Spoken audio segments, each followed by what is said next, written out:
Hello students, सभी को नमस्कार। सभी का अपने यूट्यूब चैनल में स्वागत है। सबसे पहले तो हैप्पी न्यू ईयर सभी को। नए साल की ढेर सारी शुभकामनाएं सभी को। आज हमारा जो टॉपिक है वो टॉपिक थोड़ा सा मैथ की कैलकुलेशन बेस्ड टॉपिक रहेगा। ठीक है, तो टॉपिक स्टार्ट करते हैं। तो हमारा टॉपिक है एक्सपोनेंट एंड पावर। आपके जो सिलेबस है सीटेट का, उसका सबसे एक अहम टॉपिक मान लो, एक सबसे इंपॉर्टेंट टॉपिक मान लो ये। ठीक है, अब इसके लिए मैं आज आपको इसका इंट्रोडक्शन करवा रहा हूँ। इसके लिए आपको किस किस चीज की जरूरत, मतलब क्या क्या आपको पढ़ना पड़ेगा, वो सब देखते हैं। तो चलो देखो एक्सपोनेंट एंड पावर के बारे में, इसके किस हिसाब के क्वेश्चन आते हैं, कैसे क्या है। तो ध्यान देना, इसके लिए आपको सबसे पहली बात यह है कि आपको 1 से लेके और 20 तक, 1 से लेके 20 तक स्क्वायर याद होनी चाहिए। जैसे 1 की स्क्वायर 1 होती है, 2 की स्क्वायर 4 होती है, 3 की स्क्वायर 9 होती है, 4 की स्क्वायर 16। इस हिसाब से 20 तक स्क्वायर आपको याद करनी होंगी। ठीक है, उसके बाद आपको जैसे कि ये सब याद करना होगा, वैसे मैं आपको लिखवा दूंगा, कोई दिक्कत नहीं है, लेकिन फिलहाल मैं आपको नॉर्मल बेसिक बता रहा हूं। जैसे कि √2 है, उसकी वैल्यू 1.414 होती है। √3 है, उसकी वैल्यू 1.732 होती है। इस हिसाब से √5 है, उसकी 2.2 ऐसा कुछ होती है। मतलब ये आपको जैसे √2 हो गया, 3 हो गया, 5 हो गया, √6 हो गया, ये कुछ नंबर्स हैं, इनकी वैल्यू आपको डायरेक्ट याद होनी चाहिए। ठीक है, ये सब चीजें हैं। मतलब इसमें पावर नाम आ गया ना, तो सभी को पता लग जाना चाहिए कि पावर के कोई ना कोई क्वेश्चन आएंगे। समझ में आया? अब वो क्वेश्चन कैसे आएंगे, देखो आपको जैसे कि कुछ बेसिक कॉन्सेप्ट हैं, फॉर्मूले हैं कुछ, वो आपको याद होने चाहिए। आप उनको फॉर्मूले बोल सकते हो, बेसिक कॉन्सेप्ट भी बोल सकते हो। तो ध्यान देना, जैसे कि आपके पास कोई एक नंबर है √a, तो पहले तो आपको यह पता होना चाहिए इस रूट का मतलब क्या होता है। इस रूट का मतलब है कि इस a के ऊपर जो पावर है, घात है, वो क्या है, हाफ है, 1/2 है। ये वाली और ये वाली दोनों एक ही बात है। रूट का मतलब क्या होता है, पावर हाफ होती है। कुछ जगह आपने देखा होगा ये लिखा हुआ आता है, यहां 3 लिखा हुआ होता है, छोटा 3 आएगा। इस हिसाब से कभी नहीं आएगा, नहीं। इस 3 का मतलब है कि ये 3 इंटू में है इसके, लेकिन ये लिखा हुआ नहीं आएगा, ये आएगा। इसका मतलब होता है कि इसकी पावर 1/3 है। कुछ जगह क्वेश्चन आएंगे, वहां आपको 4 लिखा हुआ आएगा ऐसे, तो इसका मतलब ये है कि a की पावर 1/4 है। मतलब यहां जो भी वैल्यू लिखी, यहां भी लिखा हुआ आता है, वैसे यहां लिखते नहीं, यहां 2 होता है तो पावर 1/2 है, लेकिन ये रूट को लिखते नहीं है 2। ठीक है, ये थोड़ा सा आपको ध्यान रहना चाहिए। पहली बात तो ये। दूसरी बात क्या याद रखेंगे कि आपके पास एक पावर दे रखी है 1/2, यही मान लो, और इसके ऊपर आपने पावर लगा दी 1/5। तो ध्यान रखना कि पावर के ऊपर जब पावर होती है, घात के ऊपर घात होती है, तब दोनों आपस में मल्टीप्लाई हो जाते हैं, गुणा हो जाते हैं। तो जब इन दोनों को मल्टीप्लाई करेंगे तो हमारा ये आ जाएगा a की पावर। देखो 1/2 और 1/5 को जब मल्टीप्लाई करेंगे ना, तो 1/10 आएगा, यानी a की पावर 1/10 हो जाएगी।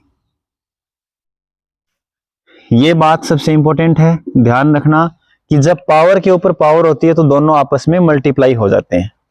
ठीक है, फिर इसके बाद क्या होगा, आपके पास एक नंबर दे दिया, a की पावर जैसे 5 दे दी, फिर इंटू मल्टीप्लाई, इंटू का मतलब मल्टीप्लाई, और a की पावर -6 दे दी। ठीक है, अब सबसे यहां भी आपको ध्यान रखना पड़ेगा कि आपके पास देखो ये तो है पावर, इसको तो बोलेंगे पावर, और इसका ये जो वैल्यू है ये, इसको बोलते हैं बेस। क्या बोलते हैं? बेस, यानी कि ये आधार है। ये हमारी जो घात है ना, इस घात का आधार ये संख्याएं हैं, यानी कि जो भी पावर है उसका बेस ये है। तो जब इनका बेस सेम होता है, किसी भी नंबर आपस में अगर मल्टीप्लाई है, ये बात भी आपको ध्यान रखनी पड़ेगी, अगर दो नंबर आपस में मल्टीप्लाई हैं और उनका बेस सेम है तो पावर हमेशा ऐड होंगी। ध्यान रखना ये बात, जब बेस सेम है तो बेस तो एक बार आ गया, ऐड होंगी। तो 5 में हमें माइनस का 6 ऐड करना है। ऐड ऐसे होता है, ये चीज ध्यान रखना कि 5 में ऐसे मत कर देना कि 5 में 6, ये तो 6 माइनस का है, -1, ये तो चलो यहां प्लस था, माइनस हो जाता तो ऐसे नहीं होता। आपको ऐड करना है, एक बेसिक बता रहा हूं, नॉर्मल सा, -6 ऐड करेंगे तो 5 - 6 आ जाएगा, क्या आ जाएगा, -1। यानी कि इसको आप क्या लिख सकते हो, a की पावर -1। ठीक है, मतलब जब बेस सेम होते हैं ना तो उनकी पावर ऐड हो जाती है, घात आपस में जुड़ जाती हैं। अगर मल्टीप्लाई है तो की बात है ये। ठीक है, अब इसके बाद क्या होगा, इसके बाद देखो, इसके बाद आपको मिलेगा, जैसे कि ये मिल गया कि a की पावर 6 अपॉन a की पावर 7। तो जब ये दो वैल्यू अपॉन में है तो इससे पहले मैं एक बात और बता देता हूं आपको, ये करने से पहले एक बार, कि जैसे कि आपके पास दे दिया 1/6 की पावर 7 या फिर 1/a की पावर 7। जब आप ये अपॉन में जो a की पावर 7 है, ये जब ऊपर जाएगी, ये 1 में है, जब इसको आप ऊपर लेके जाओगे ना तो नीचे पावर जब प्लस की है तो ऊपर जाएगी तो माइनस की हो जाएगी, यानी इसको हम a की पावर -7 भी लिख सकते हैं। आपने अक्सर देखा होगा कि 1/x होता है, जो मैथ के स्टूडेंट है उनको तो पता है इस चीज का, पर बायो वाले स्टूडेंट ध्यान देना, 1/x है, यहां x की पावर 1 है, भाई कुछ भी नहीं है तो 1 है। जब पावर 1 है, जब ये x ऊपर जाएगा तो हम 1/x को x की पावर -1 लिखते हैं। वो इसका यही रीजन है, इसीलिए उसको x की पावर -1 लिखा जाता है, वैसे ही ये है।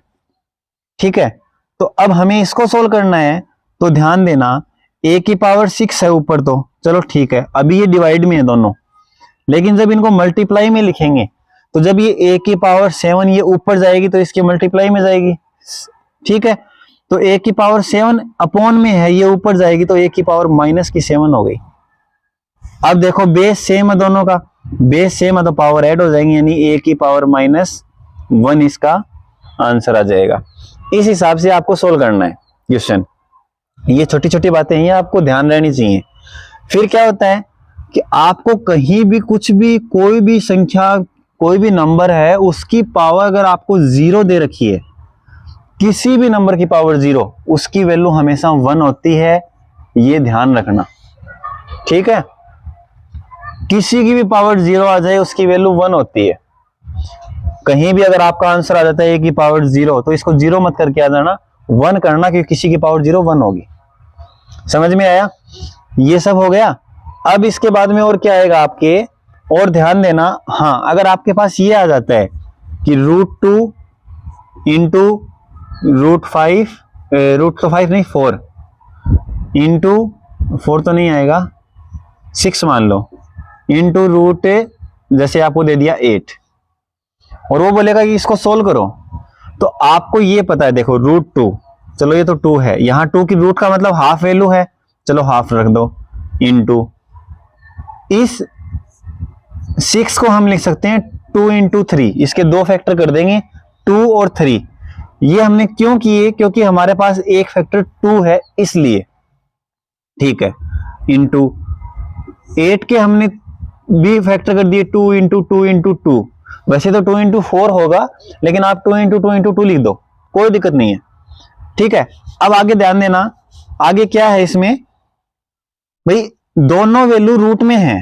देखो दोनों वैल्यू जब रूट में हैं, इसका मतलब क्या होगा कि ये रूट इन दोनों के ऊपर लगा हुआ है इनटू में, तो आप इसको अलग अलग लिख सकते हो। अगर ये प्लस या माइनस में होते तो ऐसा नहीं होता, लेकिन ये अलग एक साथ इनटू में है और एक साथ रूट लगा हुआ है, तो दोनों को अलग अलग लिख सकते हो। वैसे ही इसको हम देखो, यहां हाफ है वैल्यू इनटू, जब अलग अलग करेंगे तो यहां भी हाफ रहेगा, 3 की पावर भी हाफ रहेगी, और ये 2 की पावर हाफ, यहां भी 2 की पावर हाफ, इनटू यहां भी 2 की पावर हाफ, क्योंकि तीनों इनटू में है, तीनों को अलग अलग कर देंगे। तो देखो अब बेस, जब मैंने बताया अभी जब बेस सेम होता है तो पावर ऐड हो जाती है। तो बेस देखो, इसका बेस ये और ये पांचों का बेस सेम है तो पावर ऐड हो जाएंगे, 1/2 प्लस 1/2 1/2 1/2 1/2 कितने हो जाएंगे, 2 की पावर 5/2 प्लस हो जाएंगे आपस में, इनटू यहां 3 की पावर 1/2 है ही, ये इसका आंसर आ जाएगा। ऐसे करना है। ये सब छोटी छोटी बातें हैं, ये आपको ध्यान रहनी चाहिए, बेसिक कॉन्सेप्ट है ये। क्वेश्चन इसी टाइप से आते हैं, जो भी आते हैं वो, कोई वैल्यू डिवाइड में दे देगा, कोई मल्टीप्लाई में दे देगा, कोई कैसे दे देगा, कोई कैसे, वो जब क्वेश्चन करेंगे ना उस समय आपको पता लग जाएगा, कोई दिक्कत नहीं है। बाकी मैंने आपको बताया कि स्क्वायर आपको याद रहनी चाहिए, और कुछ रूट्स की वैल्यू है, √2 है, √3 है, √5 है, इन सब की वैल्यू आपको याद रहनी चाहिए। डायरेक्ट वैल्यू पूछी जाती है इनकी, ठीक है। इस हिसाब से क्वेश्चन आप पूछे जाते हैं आपसे। इनके अलावा कोई और अगर टाइप होगी तो आपको जब क्वेश्चन करवाएंगे उनके साथ बता दी जाएंगी। बाकी इसके क्वेश्चन नेक्स्ट क्लास में करेंगे, आज के लिए बस इतना ही करेंगे, ठीक है। तो मिलते हैं नेक्स्ट क्लास में, थैंक यू।